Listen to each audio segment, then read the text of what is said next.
राधे राधे। राधे राधे। इस नारी को थोड़ी भिक्षा मिल सकती है क्या? हाँ बिल्कुल, आप रुको, मैं लेकर आती हूँ।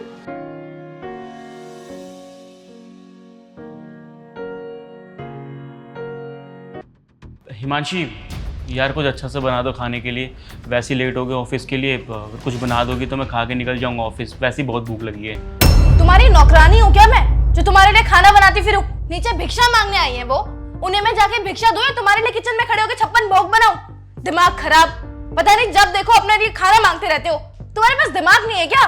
बीवी हूं मैं तुम्हारी, नौकरानी नहीं जो तुम्हारे लिए हर काम करती रहूं। और तुम करते क्या हो पूरा दिन?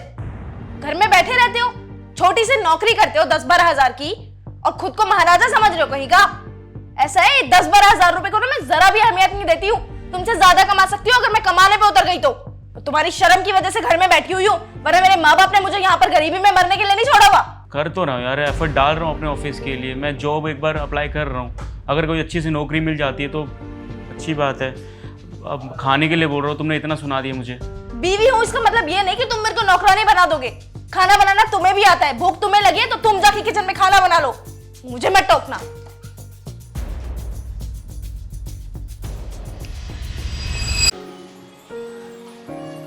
ये लीजिए।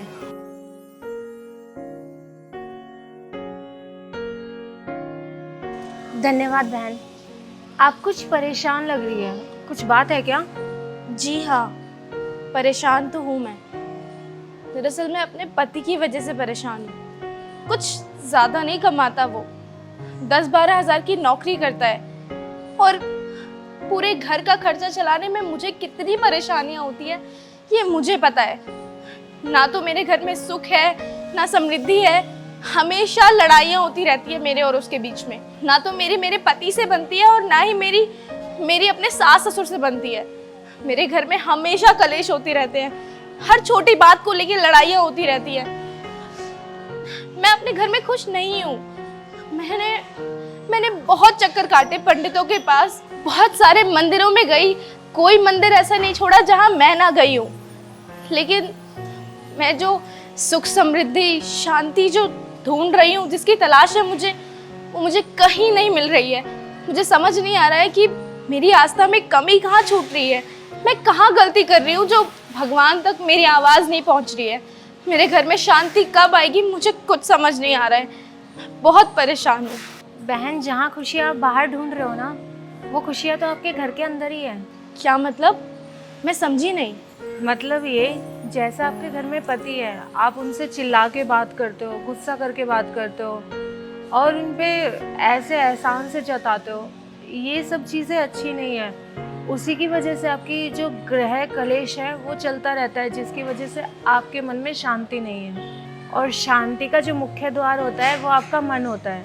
अगर आपने अपने मन को शांत कर लिया तो आपके जीवन में सुख समृद्धि और शांति तीनों चीज़ें आएंगी।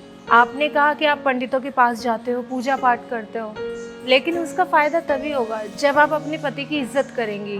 और वो देखिए, पूरे दिन आपके लिए बाहर रहता है, काम करता है, आप ही उसके काम की कदर नहीं करोगे, आप ही उसकी कदर नहीं करोगे, तो फिर ये पूजा पाठ करने का कोई महत्व नहीं रहता। और आपको अगर अपने जीवन में सुख समृद्धि चाहिए, शांति चाहिए ना, तो आप पहले अपने व्यवहार में परिवर्तन लाइए। जब आप अपने व्यवहार में परिवर्तन लाएंगे ना, तो देखना आपका जो वैवाहिक जीवन है ना, वो सब कुछ अच्छे से चलेगा और आपका मन और आपका घर दोनों शांति में रहेंगे। हाँ बहन, शायद तुमने जो मुझे बताया है, शायद तुम ठीक बोल रही हो। शायद मेरी वजह से ही आज तक मेरे घर में कभी शांति नहीं आई, कभी सुख समृद्धि नहीं आई, क्योंकि मेरा व्यवहार मेरे परिवार वालों के लिए कभी अच्छा नहीं रहा। हमेशा मैंने उनसे बदतमीजी की, गुस्सा दिखाया, नीचा दिखाया। शायद अगर मैं बदल जाऊंगी तो मेरा परिवार भी बदल जाए। आपने मुझे मेरी ज़िंदगी की बहुत बड़ी सीख दी है, मैं आपकी बहुत आभारी हूँ। मैं आज से, बल्कि अभी से यही करूँगी, अपनी ज़िंदगी में बदलाव। अच्छा बहन, अब मैं चलती हूँ। रुकिए, आपने जब मुझे इतनी अच्छी सीख दी है तो मैं आपके लिए कुछ अच्छा सा बना कर लेकर आती हूँ। नहीं नहीं, इसकी ज़रूरत नहीं है, मुझे इतना मिल गया ना, काफ़ी है। नहीं, ऐसे कैसे? जब आप मुझे इतनी बड़ी सीख दे सकती हैं तो मैं आपके लिए कुछ खाने का नहीं लेके आ सकती? आप अभी रुकिए, मैं लेकर आती हूँ।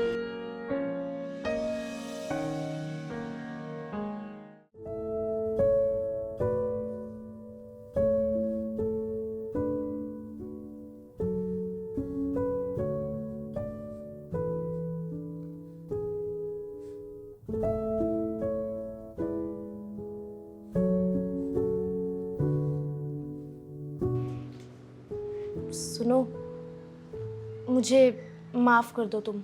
क्यों? सॉरी क्यों बोल रही मुझे? मैंने कभी तुम्हें इज्जत दी ही नहीं। मैंने कभी तुमसे प्यार से बात ही नहीं की। हमेशा तुम्हें नीचा दिखाया, तुम्हें उल्टा सीधा बोला, तुम्हारी बेइज्जती की। मैंने बहुत गलत किया तुम्हारे साथ। मुझे समझ आ गया है कि पति की कभी इस तरह बेइज्जती नहीं करनी चाहिए। मुझे समझ आ गया है कि जो सुख, जो समृद्धि मैं घर के बाहर ढूंढ रही थी कि मेरे घर में खुशहाली आए, क्योंकि उस सब की जिम्मेदार इकलौती मैं थी। मैंने कभी तुम्हें पति समझा ही नहीं, हमेशा तुम्हारी बेइज्जती की। लेकिन अब मैं वादा करती हूँ, अब तुमसे इस तरह बात कभी नहीं करूँगी, कभी तुम्हें नीचा नहीं दिखाऊंगी, हमेशा तुम्हारी इज्जत करूँगी। और हमारे बड़े भी कहते हैं ना कि पति तो देवता के समान होता है। जब मैंने तुम्हारी इज्जत नहीं की, तुम्हारी पूजा नहीं की, तो मैंने तो अपनी हंसती खेलती गृहस्थी में खुद आग लगाई। तुम्हारे दोस्तों के सामने मैंने तुम्हारी बेइज्जती की, तुम्हारे मम्मी पापा के सामने तक मैंने तुम्हें नहीं छोड़ा। उनके दिल पर क्या बीतती होगी जब मैं उनके बच्चे को उन्हीं के सामने जलील करती थी। मैंने खुद अपनी गृहस्थी में आग लगाई है और सुख चैन की तलाश में मैं बाहर घूम रही हूँ। मैंने बहुत चक्कर काटे पंडितों के पास, लेकिन कुछ हाथ नहीं लगा, क्योंकि इस पूरी प्रॉब्लम की जड़ ही मैं हूँ। लेकिन अब मुझे समझ आ गया है कि अगर मैं खुद को बदल दूँगी तो मेरा पूरा परिवार अच्छे से रहेगा। प्लीज़ मुझे माफ़ कर दो। कोई बात नहीं, तुम्हें अपनी गलती का पछतावा है, मिले वही काफ़ी है। और मुझे पता है कि हर लड़की की ख्वाहिश होती है कि वो लग्जरी लाइफ जिए, उसे सारी सुख समृद्धि मिले जो वो डिज़र्व करती है। लेकिन यार मेरी एक छोटी सी जॉब है, मैं उतना ही कमा पाता हूँ जितना मैं कर पाता हूँ। मैंने अप्लाई भी किया है बहुत जगह, लेकिन मेरी जॉब ही नहीं लग पाती है। और मैं तुम्हें प्रॉमिस करता हूँ कि अगर अच्छी जॉब मिलेगी ना, तो मैं वो सारी खुशियाँ दूंगा जो तुम डिज़र्व करती हो। और मुझे पता है तुम अपने दोस्तों के कहने पे ये सब कर देती हो। तुम अपनी गलती का पछतावा है, वही काफ़ी है मेरे लिए। और पता है तुम अपने हाथ से जो प्यार से बना के देती हो ना मुझे सब कुछ पसंद है, क्योंकि मैं तुमसे प्यार करता हूँ। मुझे पता है तुम भी मुझसे उतना ही प्यार करती हो। अच्छा, तुम्हें भूख लग रही थी ना, मैंने नहीं बनाया खाना, लेकिन अब मैं बनाऊंगी तुम्हारी फेवरेट डिश, राजमा चावल।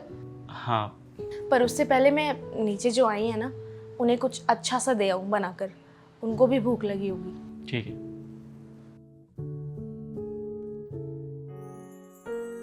ये लीजिए।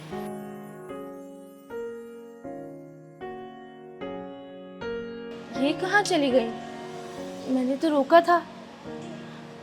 शायद ये भगवान का करिश्मा है। आज मेरी सारी प्रतिज्ञा पूरी हो गई। मैं बहुत खुश हूँ। मैं आज के बाद कभी अपने परिवार वालों का दिल नहीं दुखाऊंगी। राधे राधे।